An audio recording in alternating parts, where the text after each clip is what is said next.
Good morning, everyone. I hope that you can all hear me and see me okay. I think that this is the coolest thing that I can connect to my church from over 500 miles away.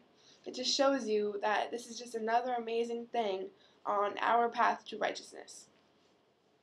So, my path to righteousness began when I was very young because I was raised by an angel, which I always say my mother is an angel, and she really is. She raised me to see everyone as a child of God and to treat them as a child of God. After that, I learned a lot in Sunday school about the Bible, and one day in confirmation class, the Rev told us about Triennium. So I went there. In 2010, I went with Kyle Little and my brother Hudson Bolonsky, and I thought it was the greatest thing ever. I met people from across the country. I learned all about the book of Esther. I heard some of the greatest sermons I've ever heard in my life. Well, besides the ones that the Rev said, of course, I just thought it was the greatest, coolest thing. We did all energizers and dances, and I brought back the music for you all to hear, and I told you all about that Triennium and how much I loved it, and I was counting down to the next one. And then the next one came, finally. It couldn't come sooner. I needed it. So the second time, we took a bus. The first time we flew. On the bus, I made two really good friends, Mackenzie and Bridget. They're from Allendale and Westside. All my friends live very close. They live in New Jersey. On the bus ride, we laughed a lot because Bridget was very funny. We played games that I never even heard of. I learned new things. Then I got there, and I got my roommate, Leanne, who is my age, and she lives in New Jersey as well. They all live very close. Then with her and Mackenzie and Bridget, we were all making jokes, and we were dancing crazy. We would dance behind people all crazy, and we met a boy from Texas, and we were telling him Christian pickup lines. We said, "So, last night I was reading the book of Numbers and I realized that I didn't have yours." Things like that. It was so funny. And we were cracking each other up, cracking ourselves up, high-fiving everybody that we passed by. It was just, we were getting the most out of the experience. And, the power of God was in us because we could just, do no harm to anybody. We were just loving everyone. Wanted to hug people. We were getting free hugs. So much love, just an incredible amount. After that, we went to small groups, which I believe I told you about last time I went to Triennium, but let me tell you again. My mom was a small group leader, but she wasn't mine. I didn't really get to see my mother much, because she went on the trip too, but she was completely busy the whole time. I was completely busy the whole time. We would meet up for 5 minutes every day. Small groups, the first thing we did was we made a list of rules for the group, no judging, which of course nobody would judge at Triennium. Everybody is so nice. And then we did this thing, and he said, if you could have any special power,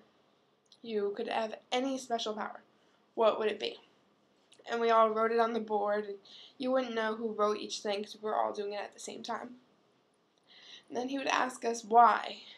He would choose whoever did it and ask them why. And this older woman who was in my group, her special power was to see everyone through God's eyes. And I just thought that was the greatest power. Mine was to read minds, which, what good could that do? To see everyone through God's eyes, you can see the good in everybody and see your creation, see the beautiful life that's living.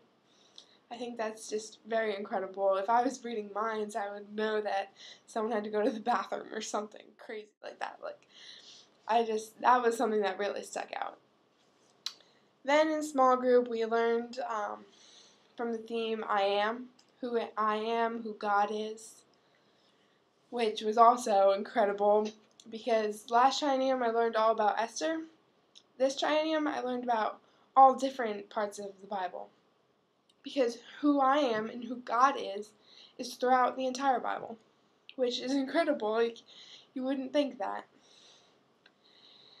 Also, our rooms were very hot. Well, my room was. My mom had an air-conditioned room because she was a small group leader, which you all should do because they treat you well. If you go as a participant, sometimes there's a chance that you get a really hot room with no air conditioning. And everyone takes showers the whole time because it's the only cool source in the building. So I would wake up at 5 o'clock in the morning and take a shower, and I would start my day from there. I wasn't like hesitant to get out of bed like normally. I don't want to wake up early, I just want to sleep in. And this time, I got right out of bed, took my shower, my cold shower, and got very comfortable, went right outside, which was even hotter, and I would walk to small group, where my small group leader was Puerto Rican, and there was not an exchange student, but a girl my age from Colombia who was in my small group, and you all know that I had an exchange student named Octavio living with me. So through Octavio, I could speak Spanish, and I could communicate with a girl from Colombia.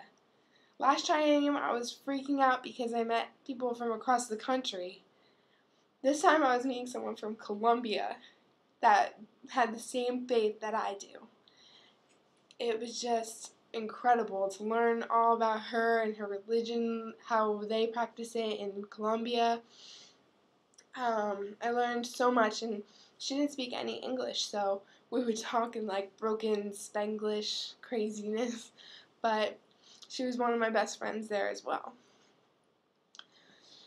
Then we packaged food together, and the Colombian thought that the hairnets were crazy, like we were taking pictures with our hairnets on, and we were all learning about the people who need food. And the food that we were packaging, they let us try it at the end, and we all felt very sad because if that was our only meal for the week, I guess we would appreciate it more because nobody really liked it. But it was something that gave us power. The next time that somebody was opening that, it would be their first time eating in a week, or even longer than a week. We felt God's power through us. That was one of the major things that also strengthened my Christianity and my spirit and the Presbyterian spirit. So, Triennium was great. It always is great. And my mom's probably telling you right now about how you all should do it, and I'm going to tell you the same thing because anybody can do it. And she probably told you that too, but really, I recommend Triennium to everyone. You will learn so much. You will have the time of your life.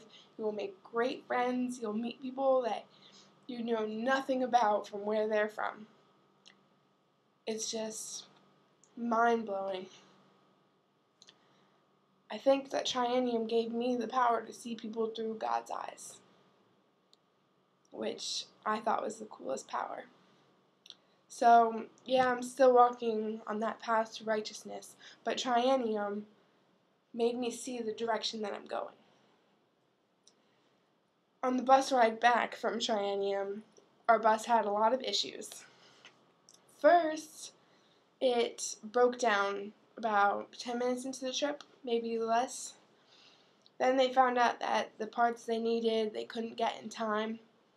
So we got another bus, which was a Purdue bus that is supposed to only be for small transportations, like to an airport. But they drove us back to New Jersey. They got a flat tire, which took a couple hours to change. And everyone was getting fed up because the air conditioning stopped working, and it tested us.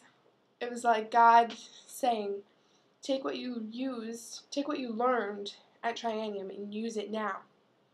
So we were all very kind to the bus driver. We asked if they needed help. We all made signs that said honk for Jesus while we were on the side of the road, and everybody was honking, and it was just still incredible. Even though something like that was happening, we were all still having that power of God in us. It was all just, even the bad was good. I can't say anything bad. So that's my path, and I'm still walking on it, but Triennium really, really made a big impact. Thank you.